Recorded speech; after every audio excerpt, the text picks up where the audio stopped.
नमस्कार, स्वागत है आप सभी का हमारी खास पेशकश में। आप देख रहे हैं लोकतंत्र। लोकतंत्र में आज हम बात करेंगे तार तार करने वाले माननीयों की। जी हां, सदन में बढ़ रहे दुर्व्यवहार और बदसलूकी के मामलों की। देश की संसद से लेकर विधानसभाओं से जो तस्वीरें आ रही हैं वो लोकतंत्र को शर्मसार कर रही हैं। जिन जनप्रतिनिधियों से ऊंचे आदर्श स्थापित करने की अपेक्षा की जाती है वही तमाम नियमों, कायदे, कानूनों को ताक पर रखकर आचरण करते दिखाई दे रहे हैं। सदन में हंगामा, मारपीट, स्पीकर से बदसलूकी, सत्ता पक्ष और विपक्ष के बीच झड़पें अब आम हो गई हैं। इसकी ताजा मिसाल है महाराष्ट्र विधानसभा।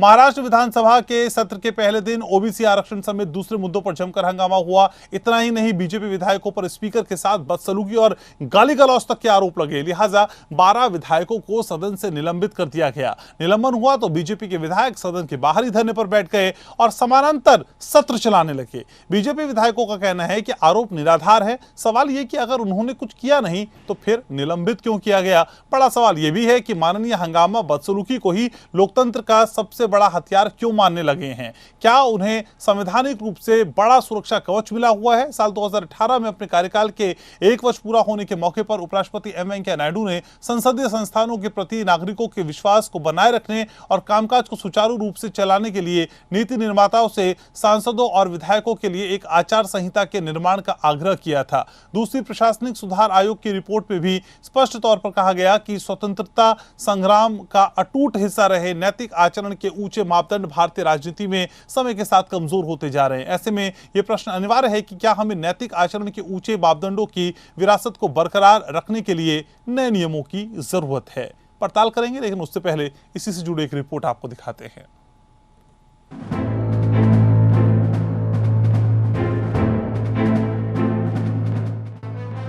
महाराष्ट्र में ओबीसी आरक्षण को लेकर आर पार की लड़ाई जारी है। सत्ता पक्ष और विपक्ष में अहम की लड़ाई विधानसभा के अंदर और बाहर देखने को मिल रही है। सदन के अंदर माननीयों ने लोकतंत्र की मर्यादा को मिट्टी में मिलाया तो उन्हें सदन से सस्पेंड कर दिया गया। अब सदन के बाहर भी समानांतर विधानसभा सत्र शुरू कर विपक्षी बीजेपी ये बताना चाहती है कि उसके विधायकों के साथ जो भी हुआ वो गलत है, लेकिन ये नहीं बता रही कि बेलगाम विधायकों को क्यों निलंबित करना पड़ा। सदन की गरिमा को तार तार करने वाले विधायकों को क्यों सदन से निलंबित करना पड़ा। स्पीकर के साथ गाली गलौज करने वाले अपनी गलती पर पर्दा डालने में लगे हैं। हाथों में तख्ती लिए जताने में लगे हैं कि उनके साथ अन्याय हुआ है। विधानसभा की सीढ़ियों पर बैठे महाराष्ट्र के पूर्व मुख्यमंत्री और नेता प्रतिपक्ष देवेंद्र फडणवीस सदन के बाहर तख्ती लिए बैठे हैं, लेकिन अंदर जब उनके विधायक गाली गलौज दे रहे थे तब वो किसी को रोक नहीं रहे थे। दरअसल सोमवार को महाराष्ट्र विधानसभा का मानसून सत्र जबरदस्त हंगामे से शुरू हुआ था। कृषि कानून, ओबीसी आरक्षण के समर्थन में बीजेपी विधायकों ने हंगामा किया। सत्ता पक्ष के विधायकों के साथ धक्का मुक्की और बदसलूकी का आरोप है। सरकार का आरोप है कि 12 विधायकों ने विधानसभा अध्यक्ष के चैम्बर में जाधव से बदसलूकी की, जिसके बाद राज्य के संसदीय कार्य मंत्री अनिल परब ने विधायकों को निलंबित करने का प्रस्ताव पेश किया, जिसे ध्वनि मत से पारित कर दिया गया। जिन विधायकों को निलंबित किया गया उनमें पराग अलवानी, राम सतपुते, संजय कुटे, आशीष शेलार, अभिमन्यु पवार, गिरीश महाजन, अतुल भटकलकर, शिरीष पिंगले, जय कुमार रावल, योगेश सागर, नारायण कुचे और कीर्ति कुमार भंगाड़िया शामिल हैं। निलंबित विधायकों ने राज्यपाल भगत सिंह कोश्यारी से भी मुलाकात की और सत्ता पक्ष पर लोकतंत्र को कुचलने का आरोप लगाया। बीजेपी के मुख्य सचेतक दल आशीष शेलार के नेतृत्व में विधायकों ने राज्यपाल को ज्ञापन सौंपा और तमाम आरोपों को गलत बताया। पूर्व मुख्यमंत्री देवेंद्र फडणवीस ने विधायकों पर लगे आरोपों को सिरे से नकार दिया और सरकार पर विपक्षी सदस्यों की संख्या कम करने की साजिश का आरोप लगाया। वहीं शिवसेना नेता संजय राउत ने दो टूक कहा कि अनुशासनहीनता किसी भी सूरत में बर्दाश्त नहीं की जाएगी। देखिए, 12 एमएलए को सस्पेंड क्यों किया? ये डिसिप्लिनरी एक्शन है, कानून के तहत लिया गया ये फैसला है। जिस तरह से बीजेपी के विधायक यानी अपोजिशन के विधायक पहले वेल में घुसे, विधानसभा अध्यक्ष का सामने का माइक तोड़ दिया, फिर अंदर चैम्बर में जाकर धक्का बुक्की हो गई, गाली गलौज हुआ।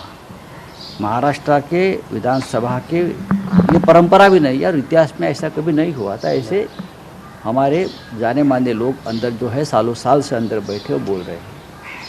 संसद विधानसभाओं में माननीयों का हंगामा और सदन में बदसलूकी कोई नई बात नहीं है। अभी 2 जुलाई को ही पश्चिम बंगाल विधानसभा के उद्घाटन सत्र में राज्यपाल जगदीप धनखड़ के अभिभाषण शुरू करते ही विपक्षी बीजेपी के सदस्यों ने हंगामा शुरू कर दिया था। विधायकों ने हाथों में तख्तियां लेकर सदन में नारेबाजी की, 4 अप्रैल को ओडिशा विधानसभा में विपक्ष के सदस्यों ने अध्यक्ष के आसन की तरफ कथित तौर पर चप्पल, ईयरफोन और कागज फेंके। ये घटना उस वक्त हुई जब सदन ने बिना चर्चा के चंद मिनटों के भीतर ओडिशा लोकायुक्त विधेयक को जल्दबाजी में पारित कर दिया।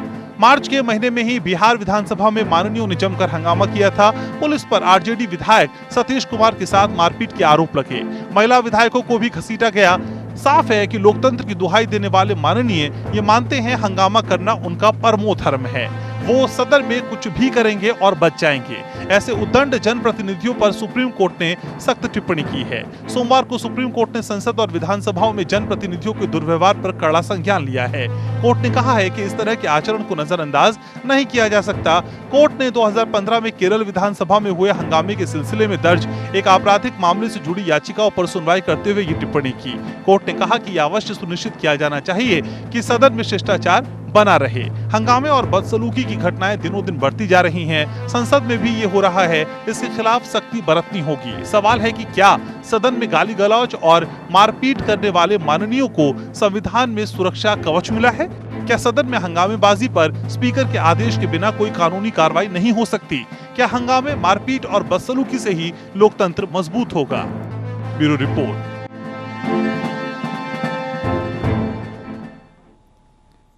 तो आज की इस बड़ी चर्चा की शुरुआत करते हैं बड़े पैनल के साथ। मेरे साथ बेहद खास मेहमान जुड़ रहे हैं। परिचय मैं आपका करा दूं। मेरे साथ विश्वास पाठक है, भारतीय जनता पार्टी महाराष्ट्र से। मेरे साथ किशोर तिवारी जी जुड़ रहे हैं, शिवसेना से। मेरे साथ पी के मल्होत्रा हैं, एक्स लॉ सेक्रेटरी हैं। डॉक्टर अभिषेक आत्रे मेरे साथ हैं, लॉयर हैं सुप्रीम कोर्ट में। आप सभी का बहुत बहुत स्वागत। सबसे पहले शुरुआत विश्वास जी आप ही से।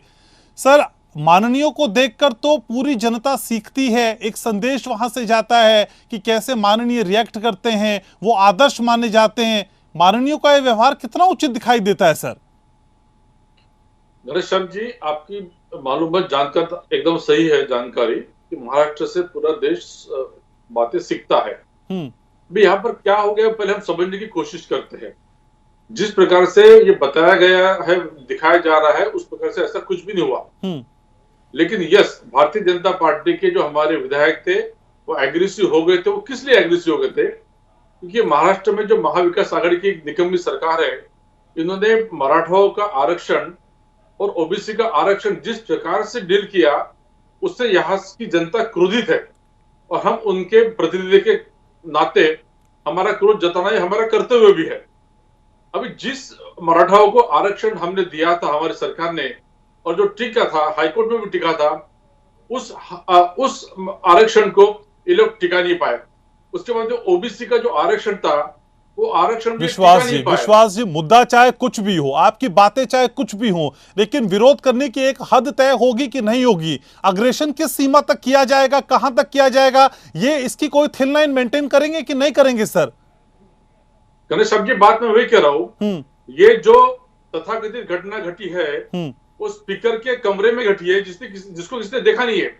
भाई स्पीकर कौन है? स्पीकर कोई रेगुलर स्पीकर नहीं थे। ये एक अल्टरनेट टाइम जिसको बोलते हैं मिड टर्म स्पीकर थे। और वो जब अपनी अदालत में जाते हैं तो कोई स्पीकर नहीं रहते हैं। देखिए सर, कौन शख्स वहां पे बैठा है, उस शख्स की क्या हैसियत है, इस पे नहीं जाते। वो किस सीट को संभाल रहा है सर, उस सीट की वक्त है। वो जिस सीट को संभाल रहा है, जिस पद को संभाल रहा है, उस पद की वैल्यू है सर। ये मत बताइए कि कौन था कि कौन नहीं था, उससे मैटर नहीं करता। पद को लेके क्या रिस्पेक्ट है सर? मुझे कंप्लीट कर दीजिए प्लीज। जिस प्रकार से 12 विधायकों ने नाम लिया, 12 में से 6 विधायक तो कहीं थे भी नहीं। ऐसे ये 12 विधायकों को उन्होंने 1 साल के लिए सस्पेंड कर दिया। अब ये ऐसी सरकार है, हर चीज के लिए जांच समिति बिठाती है। कोई जांच न करते हुए, जांच पड़ताल न करते हुए, केवल एक व्यक्ति जो भी टेम्पररी ऐसा स्पीकर था, उसने 12 लोगों के नाम कह दिया और आपने सस्पेंड कर दिया। ऐसा कभी होता है क्या? मुझे लगता है कि महाराष्ट्र में एक मुगलशाही चल रही है। यहाँ पे सरकार नाम की कोई चीज नहीं है, लोकतंत्र नहीं है। वो इसलिए नहीं है क्योंकि वो हमारे एक स्ट्रॉन्ग प्रतिपक्ष को मुकाबला नहीं कर पाने के कारण पहले तो केवल 2 दिन का उन्होंने अधिवेशन रखा, और 2 दिन में भी उन्होंने जिस प्रकार से हरकतें की, उन्हें इसी प्रकार की अपेक्षा थी और हमें बदनाम करने की कोशिश कर रही है। हम कोर्ट जाएंगे, कोर्ट में ये जब बातें हैं, सब दूध का दूध पानी का पानी हो जाएगा। ठीक है, किशोर तिवारी भी मेरे साथ हैं। तो किशोर जी, नीति निर्धारक जहां बैठते हो, जहां से पॉलिसी बनती हो, जो पॉलिसी मेकर हो, वो इस तरह की बदमिजाजी दिखाएं तो फिर क्या लोग सोचें? क्या संदेश जाता है सर देश में? देखिए बंचर विश्वास मित्र है और बहुत जवाबदार है, पढ़े लिखे भी है, और कल जो हुआ उसके लिए देवेंद्र फडणवीस जी ने माफी मांगी, एक बात। दूसरी माफी मांगी आशीष शेलार ने। अब मुझे बताओ, आदमी माफी मांगे, मुझे बताओ भास्कर जाधव के चैम्बर में भी उसको बहुत झटापट और गाली गलौज। महाराष्ट्र में 4 लाख से 5 लाख लोगों के मतदान करते ये लोग चुनते आते हैं, और पहले ही कोरोना के संकट के वजह से प्रोटोकॉल के वजह से संसद का किंवा असेंबली के सेशन हो नहीं रहे। अब ये 2 दिन का था तो इस पे विवाद हुआ, ये मैं कबूल करता हूँ, लेकिन कल जैसे ये लोग आए उन्होंने शुरुआत से ही नारेबाजी की। देखो सत्य तो सत्य है, बाद में तुम स्पीकर जो बैठे थे प्रोग्राम रहे या तालिका से रहे, लेकिन स्पीकर है उसका उसके वीडियो जो दिख रहा है उससे जो लगता है। तो मैं आपने जो मेन मुद्दा रखा केरला सुप्रीम कोर्ट के अंदर, केरला के असेंबली के मामले में सुप्रीम कोर्ट ने जो ऑब्जर्वेशन दिया है वो बहुत गंभीर है। तुम 4 लाख लोगों को रिप्रेजेंट करके आते हो। देखो कल ओबीसी पे सार्थक चर्चा हो सकती थी, लेकिन नहीं हुई। आज सरकार ने एग्रीकल्चर रिफॉर्म के बिल रखे, कुछ सप्लीमेंट्री डिमांड रखे, लेकिन उस पर भी चर्चा नहीं हुई। देखो सत्ता में जितना सरकारी पक्ष का जवाबदारी होती है उसी विपक्ष की होती है, और महाराष्ट्र के विपक्ष के लोग तो ज्यादा समझदार है। लेकिन ऐसे लोग गाली गलौज कर दे, मारपीट पे आ जाए और दंगा ही बन जाए, तो ये सब बातें टालनी चाहिए ना।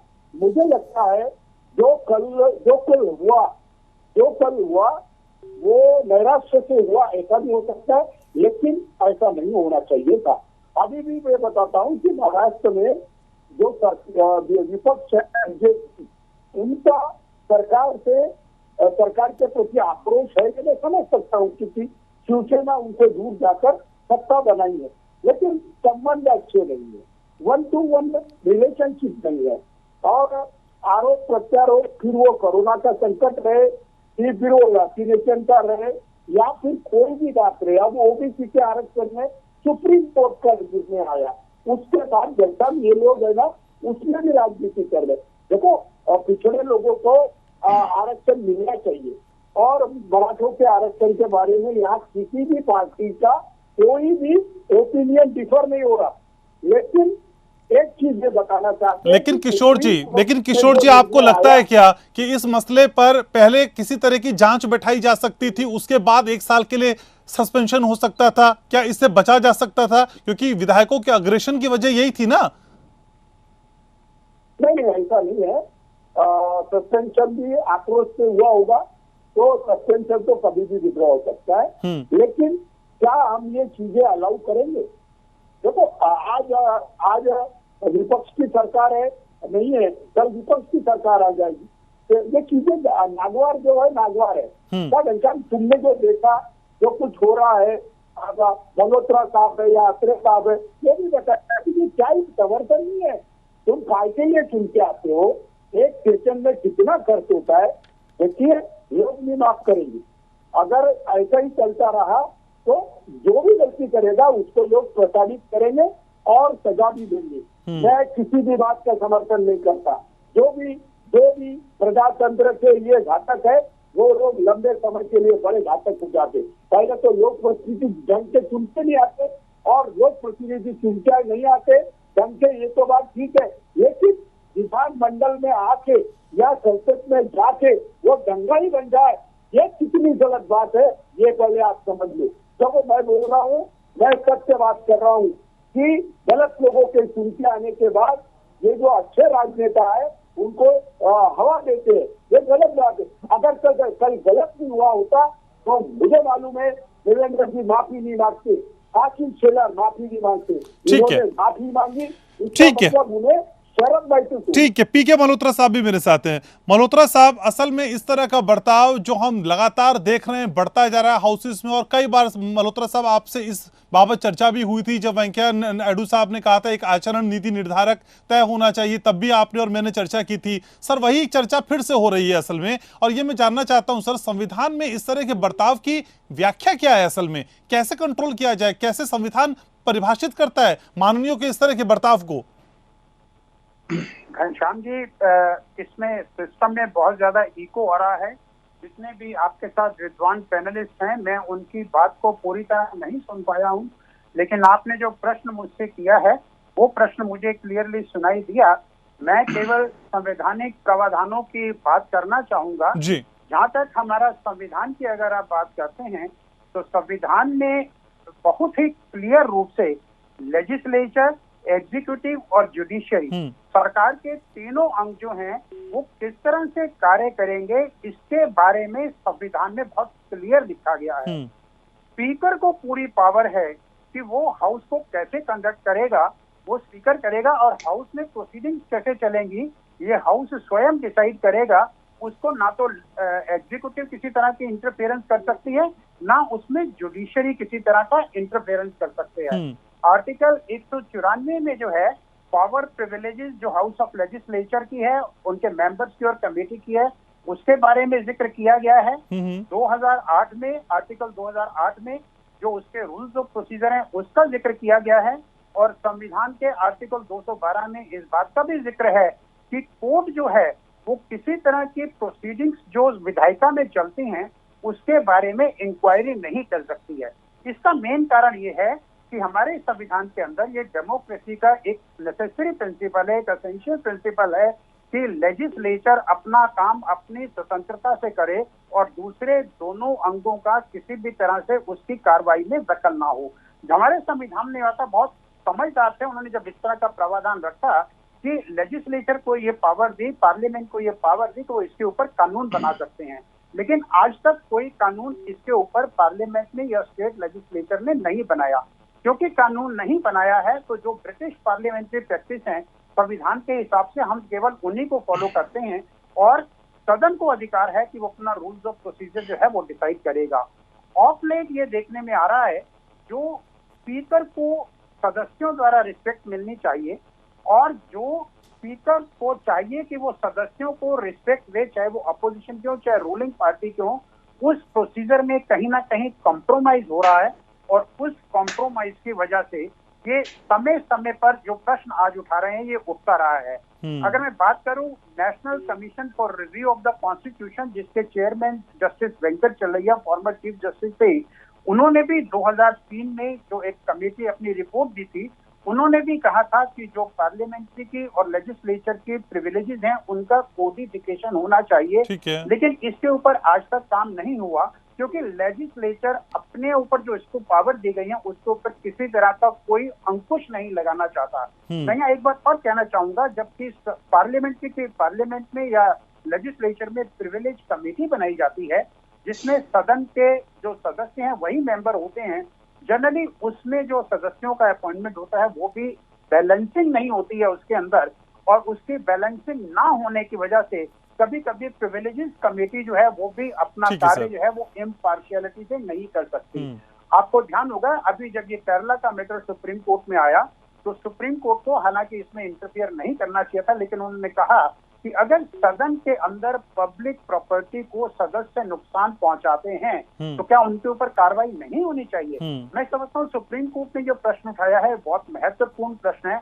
हालांकि सुप्रीम कोर्ट मुझे लगता है इसमें डायरेक्ट रूप से कोई इंटरफेरेंस नहीं करेगी, लेकिन दिस इज हाई टाइम, जैसा कि आपने कहा कि उपराष्ट्रपति जी ने, माननीय वेंकैया नायडू जी ने भी कहा कि इसके ऊपर कानून होना चाहिए या रूल्स होने चाहिए। मैं समझता हूँ समय आ गया है कि अगर आपने सदस्यों के और स्पीकर के कंडक्ट को हाउस चलाने में रेगुलेट करना है तो उसके लिए नियम बनाने की आवश्यकता है, और वो नियम तुरंत से तुरंत बनाने चाहिए। ठीक है, तो इस तरह के नियमों की आवश्यकता यहाँ पे दिखाई देती है, लेकिन कानूनी लिहाज से और जो कुछ कोर्ट ने कहा उसका क्या महत्व है? आत्रे साहब मैं आपके पास आऊंगा, लेकिन आत्रे, असल में सुप्रीम कोर्ट का कोर्ट कोई भी राहत ना देने का जो स्टेटमेंट आता है उसके बाद क्या माने कोर्ट भी काफी संजीदा है, इस तरह के मैटर्स को लेकर काफी सेंसिटिव है। आप कैसे देखते हैं कोर्ट की इस व्याख्या को सर? देखिए, कल जो इस मैटर की बात हो रही है, सुप्रीम कोर्ट में मैटर था, कोर्ट बैठ में जस्टिस चंद्रचूड़ के सामने। उस मैटर में बेसिकली हाई कोर्ट में हुआ क्या था, 2015 में कुछ विधायक, 2 विधायक थे, ये उस समय फाइनेंस बिल पेश किया, बजट पेश किया जा रहा था वहां पे, तो ये उसका अपोज कर रहे थे। स्पीकर की डायस पे चढ़ गए, वहां पे उन्होंने चेयर तोड़ दी, माइक तोड़ दिए, कंप्यूटर तोड़ दिए और भी टेबल वगैरह तोड़ दी, काफी प्रॉपर्टी को नुकसान पहुंचाया। उस पे FIR रजिस्टर की गई, क्रिमिनल केस रजिस्टर किया गया। उस क्रिमिनल केस में इन्वेस्टिगेशन हुआ, चार्जशीट फाइल हुई। चार्जशीट के बाद कोर्ट ने कॉग्निजेंस लिया। उसके बाद इन लोगों ने कोर्ट ने कॉग्निजेंस ले चुकी थी कोर्ट कॉग्निजेंस। अब जब गवर्नमेंट चेंज हो गई तो पब्लिक प्रोसिक्यूटर के पास पावर्स होती है विड्रॉ करने की, गवर्नमेंट की पावर्स है बेसिकली वो। तो प्रोसिक्यूशन विड्रॉ करने के लिए पीपी ने एप्लीकेशन लगाई, वो एप्लीकेशन ट्रायल कोर्ट ने डिसमिस कर दी। उसके अगेंस्ट वो हाई कोर्ट में आए, तो हाई कोर्ट ने एक इलेबोरेट जजमेंट है, 28 पेज का जजमेंट है, वो उनकी रिवीजन डिसमिस की। उसके अगेंस्ट वो लोग सुप्रीम कोर्ट आए। तब जब यहाँ बहस हो रही थी तो उनकी तरफ से जो एडवोकेट थे रंजीत कुमार जी, वो बोल भी रहे थे कि उनके पास प्रायर सैंक्शन लेनी चाहिए थी स्पीकर की, प्रायर सैंक्शन नहीं थी। अब प्रायर सैंक्शन का इशू तो एक तो हम इस नजरिए से देख सकते हैं, 2015 का ये केस था, आज तक प्रायर सैंक्शन का इशू तो लिया नहीं गया, ये तभी लिया जाना चाहिए था जब चार्जशीट फाइल होने के बाद। और प्रायर सैंक्शन का कोई मतलब नहीं होता, सैंक्शन के कॉन्स्टिट्यूशन में तो कोई प्रोविजन है नहीं।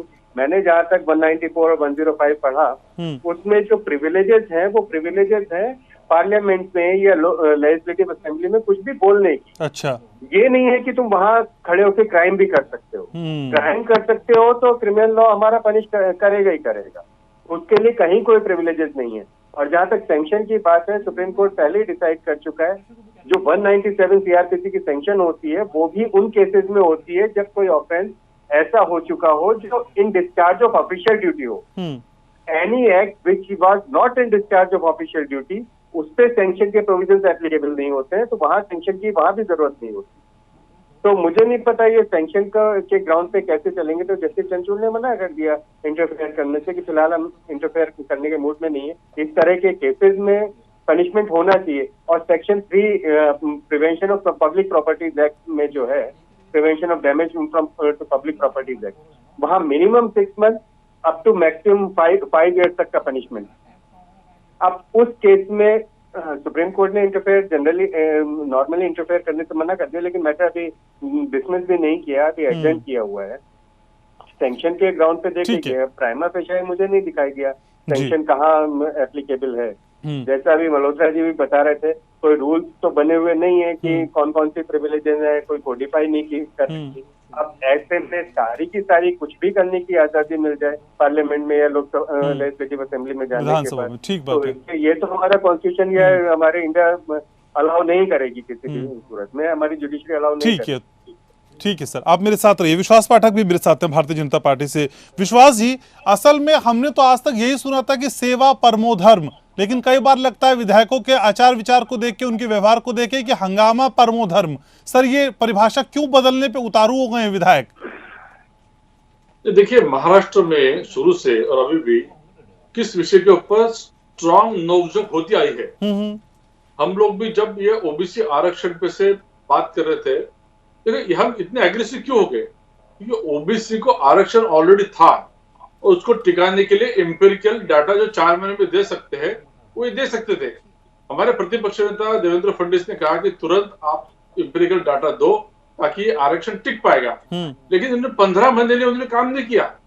और उसके बाद में जब ये विषय आया और ये अधिवेशन काफी समय के बाद आने वाला था, हमें उसके ऊपर चर्चा करनी थी, सरकार को बताना था कि क्या करना चाहिए, लेकिन उन्होंने शुरू में ही 2 दिन का अधिवेशन रखा। वो इसका मुकाबला नहीं करना चाहते थे, इसलिए हमारा वो एग्रेशन था ओबीसी की मांग लेकर, क्योंकि इनडिसिप्लिन का सवाल नहीं था। अब विषय ऐसा था कि ये जो हमारे 12 विधायक है, 12 के 12 में से 5 तो मंत्री रह चुके हैं, ये सीनियर लोग हैं, और ये हरदम सवाल उठाते हैं, आशीष शेलार रहो भातखलकर जी रहो या गिरीश महाजन रहो, ये सवाल उठाते हैं, इनकी आवाज बंद करने की इन्होंने शिवसेना सरकार ने कोशिश की है, ये गलत है। अब जैसा वो स्पीकर के रूम में गए थे, स्पीकर के रूम में जाने के बाद में ऐसे कौन से एसेट्स तोड़े और गाली गलौज किया, इसका तो कोई साधारण परिणाम तो है नहीं, उसकी इंक्वायरी होनी चाहिए थी। हमारे साथ दो लॉयर के एक्सपर्ट से मैं उनसे पूछना चाहता हूँ, उससे समझना चाहता हूँ कि 1 साल कहाँ से आया, ये 6 महीने क्यों नहीं और 1.5 साल क्यों नहीं, 1 साल कहाँ से आया? इनको जस्ट मन में आ गया, 1 साल का उन्होंने ये कर दिया, थोड़ी जांच बिठाते थे, थोड़ी बातें समझ लेते थे, थोड़े उनको वार्निंग देते थे, ऐसा न करते हुए इन्होंने इसलिए किया क्योंकि हमारे विपक्ष की उनको मेजोरिटी। अच्छा विश्वास पाठक साहब, विरोध भी आप जाहिर करेंगे, अग्रेशन में आप आएंगे, बदमिजाजी आप दिखाएंगे, इनडिसिप्लिन में आप होंगे और आप ही बताएंगे कि हमारे इस इनडिसिप्लिन पे आपको करना क्या चाहिए था। सर अजीब नहीं लगता आपको थोड़ा? गणेश श्याम जी, ये हमने जो ऐसा किया, ऐसा वो स्पीकर कह रहे हो गलत है, हम कह रहे हो उसकी जांच करो, ऐसा कुछ वहां पर हुआ नहीं। नोकझोंक होती है, उसको आप गाली गलौज बोल के सीधा 1 साल के लिए प्रलंबित करते हो, ये कौन सा कानून है? इसलिए हम कहते हैं इसकी जांच होनी चाहिए थी, उसके बाद में एक्शन लेनी चाहिए थी, और ऐसा 1 साल का एक्शन लेने के पीछे पूरा एक्शन भी आपका, रिएक्शन भी आपका, और सारे रिएक्शंस के बाद आप जो चाहेंगे वो भी वैसा ही हो। बड़ा अजीब लगता है। आप मेरे साथ रहिए, कमलेश तिवारी भी मेरे साथ है। देखो घनश्याम जी, आप कानून भी हाथ में लो, आप अनुशासन पूरा छोड़ दो, आप गाली गलौज करो, स्पीकर का माइक खींच लो, ये सब वीडियो है यार। आज एक विधायक आए, राजभवन लेके भाग गए। अब ऐसा है कि आप ही सब पूरा कानून हाथ में लो, आपका आक्रोश निकालो, आप पूरी व्यवस्था को तहस नहस करो, फिर वो स्पीकर के चैम्बर में जाकर फिर से वहां पर जाकर पूरा कानून हाथ में लो, गाली गलौज करो, आवाज, अब सब ये वीडियो रिकॉर्डिंग आई है, साउंड रिकॉर्डिंग आई है, तो ये सब होने के बाद देखो मल्होत्रा साहब ने भी बताया और अत्रे साहब ने भी बताया, ये तो स्पीकर का अधिकार है, जो स्पीकर की कुर्सी पे बैठा है, तो क्या किया जाए। अब विश्वास कहते हैं कि कार्रवाई कौन सी करनी चाहिए, चलो ठीक है, विश्वास अगर कहते हैं तो मैं भी कह दूंगा स्पीकर को, वही एक आदमी है विश्वास पाठक, हमारे जो मित्र है, प्रवक्ता है, उनको लगता है कि इनके विधायकों ने जो किया है गलत किया है, लेकिन आपने उन्हें सजा बहुत की है, 1 साल का सस्पेंशन का। लेकिन एक बात घनश्याम मैं बताता हूँ, आजकल विधायक बातें छोड़कर हंगामा खड़ा करते हैं, क्योंकि हंगामा खड़ा करने के बाद उनका नाम बहुत होता है, अब बहुत नाम होता है, पूरा मीडिया में लाइव चलता रहा, दिन भर चलता रहा। आज तुम्हारी जैसे डिबेट हो रही है और तुमने उनके सबके नाम लिए, लेकिन कल एक अपक्ष यानी इंडिपेंडेंट है, वो विधायक का नाम ही नहीं आया, वो विधायक बीजेपी से इंक्लाइंड है, अभी बीजेपी से जुड़ा हुआ है, तो आज उसने आकर राजगढ़ लेके भागा। फिर उसको पूछा गया कि यार तुमने किया किस लिए, तो फिर वो बोलने लगा उन्होंने कुछ ऐसा ही कारण दिया जैसा विश्वास दे रहा।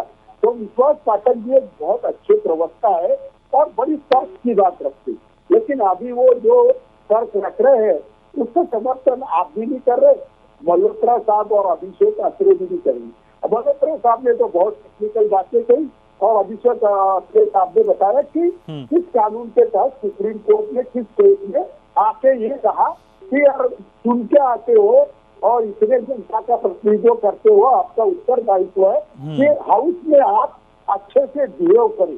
देखो कानून में क्या प्रावधान है और स्पीकर के क्या पावर है, स्पीकर क्या डिसाइड कर सकता है, कमेटी क्या डिसाइड कर सकती है, ये सब बातें सब एकेडमिक है। क्या हम जनता के सामने ये आदर से निर्माण कर रहे हैं, उस हाउस में जाकर कोई सकारात्मक बात नहीं होती जी। इस प्रकार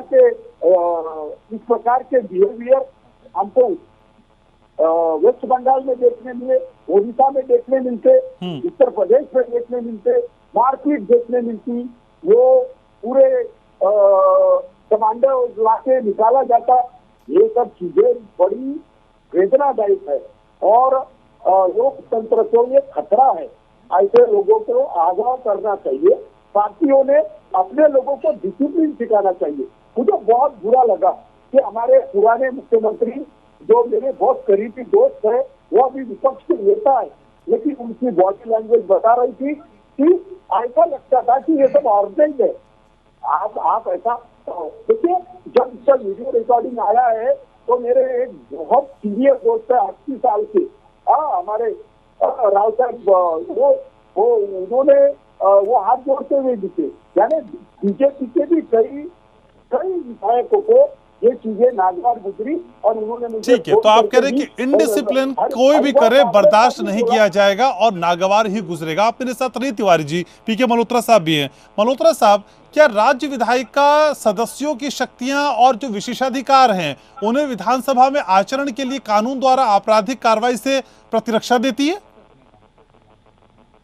देखिए घनश्याम जी, पहले कि मैं इस प्रश्न का आपको जवाब दूं, मैं एक बात बहुत क्लियर करना चाहूंगा। चाहे वो विधायिका हो या पार्लियामेंट हो या संसद हो, दोनों के प्रतिनिधि जो होते हैं वो जनता द्वारा चुने जाते हैं और जनता अपने प्रतिनिधियों से ये अपेक्षा करती है कि हमारे प्रतिनिधि जब संसद में या विधायिका में बैठेंगे तो वो राज्य या देश से संबंधित जो विषय हैं उन पर विचार करके देश को आगे बढ़ाएंगे। उनसे ये उम्मीद की जाती है कि उनका कंडक्ट जो होगा वो एक मॉडल कंडक्ट होगा। अनफॉर्चुनेटली कुछ समय से ऐसा हो रहा है कि हमारे विधायक और सांसद वो देश की बातों को ना लेकर के पार्टी लाइन के ऊपर अपने डिसीजन लेते हैं, और जब वो पार्टी लाइन के ऊपर डिसीजन लेते हैं तो जो सदन की गरिमा को उनको मेंटेन करना चाहिए वो सदन की गरिमा को मेंटेन नहीं कर पाते हैं। ना तो वो स्पीकर को वो रिस्पेक्ट देते हैं जो उसको देनी चाहिए, और कभी कभी ऐसा भी देखा गया है कि स्पीकर भी कानून और रूल के हिसाब से डिसीजन ना लेकर के बायस्ड डिसीजन लेते हैं, जिसके वजह से इस तरह की सिचुएशन अराइज होती है। जैसा कि मैंने पहले भी कहा, संविधान के प्रावधानों में तीनों अंगों के लिए अलग अलग प्रावधान किए गए हैं ताकि लेजिस्लेचर अपना काम इंडिपेंडेंटली कर पाए, स्वतंत्रता से कर पाए। इसलिए जो सदन में कार्रवाई होती है उसमें जुडिशरी को किसी भी तरह का इंटरफियर करने का अधिकार नहीं दिया गया है। लेकिन अगर कोई इस तरह का नुकसान करता है जिस तरह की अभी हुआ और केरला का केस सुप्रीम कोर्ट के सामने आया, जिसमें जस्टिस चंद्रचूड़ ने अपनी जो ऑब्जर्वेशन की कि आप पब्लिक प्रॉपर्टी को नुकसान नहीं पहुंचा सकते हैं, ऐसे मामले में अगर स्पीकर जो सदन के प्रमुख हैं अगर वो अपनी सैंक्शन दे देते हैं तो कोर्ट को ये अधिकार मिल जाएगा कि उन सदस्यों के अगेंस्ट में कार्रवाई की जा सकती है। अत्रे साहब ने भी ये बात सैंक्शन की उठाई और अत्रे साहब ने ये कहा कि इस तरह के सैंक्शन का कोई प्रावधान नहीं है। यहाँ प्रावधान नहीं है, लेकिन ये है क्योंकि अगर हम आर्टिकल जो संविधान के आर्टिकल हैं जो इस तरह की पावर प्रिविलेजेस हाउस को देती हैं और जो कोर्ट की जो प्रोसीडिंग्स हैं उसको बार करती हैं, चाहे वो आर्टिकल 212 हो, 105 हो, 194 हो, आर्टिकल 208 हो जिसमें प्रोसीजर ले डाउन करने की बात की गई है। अगर हम उसका कंबाइंड इफेक्ट देखेंगे तो उसका कंबाइंड इफेक्ट यही है कि जो स्पीकर है वो सर्वोपरि है हाउस की प्रोसीडिंग्स को लेकर के। या तो हाउस खुद डिसाइड करेगा, और हाउस खुद डिसाइड नहीं करता तो स्पीकर जो है रूल के हिसाब से उस पर रूलिंग दे सकता है। जब उसको रूलिंग देने का अधिकार है और सदन के अंदर अगर कोई क्रिमिनल एक्टिविटी होती है, किसी कानून का उल्लंघन होता है, तो स्पीकर को यह अधिकार है कि वो सैंक्शन दे सकता है, और अगर वो सैंक्शन देता है तो कोर्ट को यह अधिकार मिल जाएगा कि जिन सदस्यों ने सदन की गरिमा को मेंटेन नहीं किया है और कानून का उल्लंघन किया है, कानून के अनुसार उनके ऊपर कार्रवाई हो सकती है। तो क्या ये माना जाए मल्होत्रा साहब, बिना स्पीकर के सैंक्शन के कार्रवाई नहीं हो सकती है? जी, वो इसलिए कि अगर इस तरह से करेंगे तो फिर तो एक कयास हो जाएगा और कोई भी व्यक्ति कोर्ट में जाके किसी भी सदस्य के खिलाफ में कंप्लेंट फाइल कर देगा। और जो हम सदन की स्वतंत्रता की बात कर रहे हैं कि लेजिस्लेटिव फंक्शन में उसको स्वतंत्रता होना चाहिए, वो स्वतंत्रता कहीं ना कहीं कॉम्प्रोमाइज हो जाएगी। इसलिए किसी न किसी को आपको अथॉरिटी देनी पड़ेगी। इसके लिए मैं एक एग्जांपल आपको एंटी डिफेक्शन लॉ के देना चाहूंगा। शेड्यूल 10 जो संविधान का दिया गया, जिसमें एंटी डिफेक्शन लॉ एप्लीकेबल होता है किसी सदस्य के ऊपर के नहीं होता, उसके ऊपर फाइनल डिसीजन लेने का अधिकार स्पीकर को है। लेकिन स्पीकर जब वो डिसीजन दे देता है उसके बाद में कोर्ट ने बाय इंटरप्रिटेशन ये कहा है कि हालांकि उसका जो डिसीजन है वो फाइनल है, उसको मेरिट पे कोर्ट एग्जामिन नहीं करेगी, लेकिन कोर्ट का जुडिशियल रिव्यू का अधिकार जो है वो कोर्ट के पास फिर भी रहेगा। और जुडिशियल रिव्यू में कोर्ट सिर्फ इतना देखती है कि क्या स्पीकर ने अपनी पावर को एक्सरसाइज करते हुए जो लेट डाउन प्रोसीजर है उस प्रोसीजर को फॉलो किया कि नहीं किया।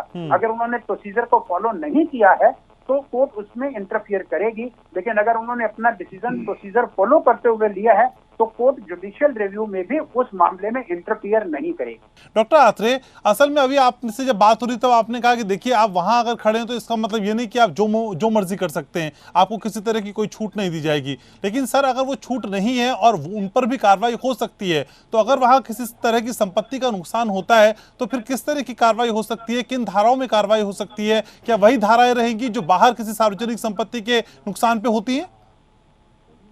बिल्कुल वही धारा है। जैसे हाई कोर्ट जो कल मैटर सुप्रीम कोर्ट वाला था उसमें ये prevention of damages public properties act में अलोंग विद आईपीसी के प्रोविजंस उसमें इन्वोक किए हुए हैं। उन्हीं केसेस में एफआईआर रजिस्टर्ड है 447 427 IPC and section 3 prevention of damages to public properties act. In cases में एफआईआर रजिस्टर्ड है उन लोगों के अगेंस्ट और कॉग्निजेंस ले चुकी है कोर्ट। उसके बाद में जैसे मैंने बताया कि उनकी रिवीजन भी हाई कोर्ट ने डिस्कस कर दी और supreme court is also no more to give them any decision.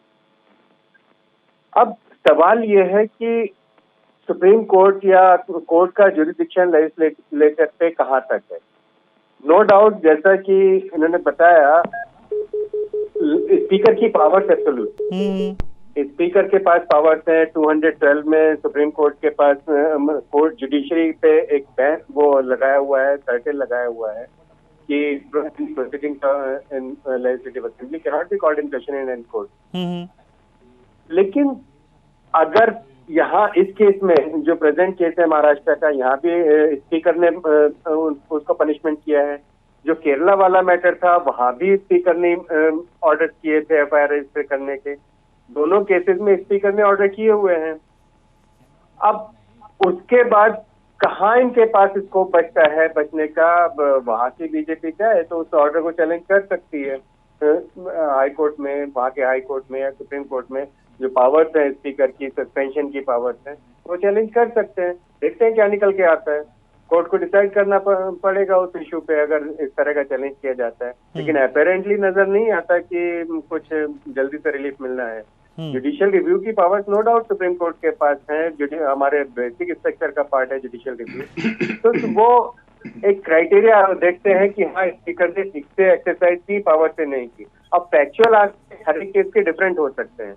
जैसे इस केस में, महाराष्ट्र वाले केस में कहना कि उन्होंने ऐसा कुछ किया या नहीं किया, वो उनके कमरे में गए, जैसा कि रिपोर्ट में देखने को मिल रहा है गालियां दी या नहीं दी, ये तो फैक्ट है। डिसाइड करेंगे तो ठीक है, इसके लिए कोर्ट के रास्ते खुले हैं। आप चैलेंज कीजिए उस डिसीजन को, पता लगेगा। ठीक है। विश्वास पाठक साहब, क्या लोकतंत्र को मजबूत करने का सिर्फ यही एक तरीका माननीयों को समझ में आता है कि आप मारपीट करिए, बदसलूकी करिए, तोड़फोड़ करिए, वेल तक पहुंच जाइए, कागज फाड़िए, माइक्रोफोन तोड़ दीजिए? सर यही तरीका दिखाई देता है कि जब हम लोकतंत्र को मजबूत कर सकते हैं? नहीं, बिल्कुल नहीं। लेकिन घनश्याम जी, आप एक अजम्पशन पे ऐसे चल रहे हैं कि बिना वजह हम लोग एग्रेसिव हो गए। Because of the inaction of the government, we were in action. नहीं, वजह है भी, अगर पाठक साहब अगर वजह है भी और बहुत स्ट्रांग वजह भी है, तो भी क्या इस तरह का बर्ताव हाउस के अंदर होना चाहिए? मुझे ये समझाइए सर। मैं आपकी वजह या वजह ना होने पे सवाल नहीं उठा रहा हूं, वजह कितनी ही खास क्यों ना हो, कितनी स्ट्रांग क्यों ना हो, लेकिन इस तरह का बर्ताव सर क्षम्य है क्या, बेरेबल है? देखिए घनश्याम जी, मुझे कंप्लीट करने दीजिए। प्लीज कंटिन्यू करिए सर। कोई भी विधायक, कोई भी सांसद इसको कभी सपोर्ट नहीं करेगा। लेकिन अगर आप स्पीकर हो, अगर आप डिसीजन ले रहे हो, तो आपको छोटी छोटी चीजों का ध्यान रखना है। क्या ये 12 में से कभी ये विधायकों ने ऐसा बर्ताव किया है कि वो चेक करना चाहिए था? इनमें से एक ने भी ऐसा कभी बर्ताव नहीं किया। उसके बाद में 12 के 12 सभी विधायक का गुनाह एक ही था, गुनाह उनका एक नहीं था। और वही कह रहा हूँ कि एक हमारे डॉक्टर कुटे ने वो जो माइक को हाथ लगाया, आप उसी को दिखा रहे, बाकी 11 लोगों ने क्या किया? मैं ये कह रहा हूँ कि पूरी पॉलिटिकल साजिश थी। इन्होंने 12 का एक जो आंकड़ा है कुछ कारणवश लाया है, 12 लोगों को उन्होंने सस्पेंड किया है। उसके बाद में 1 साल क्यों? मैं वापस पूछता हूँ, वो 6 महीने भी हो सकता था, 1.5 साल भी हो सकता था, 1 साल क्यों किया? इसके पीछे एक साजिश है। इनको 1 साल में इनके कुछ उल्लू सीधे करने हैं, इनको काफी इसमें हमको माइनॉरिटी में लाना है। और इस प्रकार का पॉलिटिकली होने के कारण उसको हम ऑब्जेक्शन ले रहे हैं। देखो, इनडिसिप्लिन के बारे में बीजेपी को किसको बताने की जरूरत नहीं है। BJP always believes in discipline. और ये 12 के 12 सांसदों का आप चरित्र देखो, इनका ट्रैक रिकॉर्ड देखो, कभी इन्होंने ऐसा बर्ताव नहीं किया।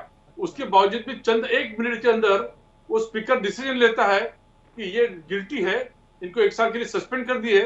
ये किस प्रकार का न्याय है? इसके ऊपर हमारा ऑब्जेक्शन है। ठीक है, तिवारी जी कुछ कहना चाह रहे हैं, प्लीज बोलिए। नहीं, अभिषेक ने बराबर बताया कि जुडिशियल वेरिफिकेशन वो कर सकते हैं और स्पीकर के निर्णय को चैलेंज कर सकते हैं, उनके लिए वो फुल राइट है। लेकिन स्पीकर को कन्विंस होने पर ही उन्होंने किया होगा। और ऐसा लगता है कि माहौल बिगड़ा हुआ है महाराष्ट्र में। लेकिन एक बात मैं घनश्याम बताता हूँ कि बंद होगी, जो भी पार्टी विपक्ष में रहती है वो संसद हो या फिर विधानसभाएं हो, चलने नहीं देती। और जो पक्ष सत्ता में रहते वो आचार संहिता की शिस्त की बात करते। अब ये कितनी बड़ी बात है। अब मुझे बताओ, अगर बीजेपी की सरकार होती और दूसरे लोग करते तो वो बोलते कि देखो इन्होंने गरिमा नहीं रखी। अब गरिमा कैसा हो गया, ये सुटेबल हो गया। और कालीमा फांसना, ये अब बीजेपी ने फांसा तो बीजेपी वाले बोलते कि स्पीकर ने लोकशाही को कालीमा फांस दी।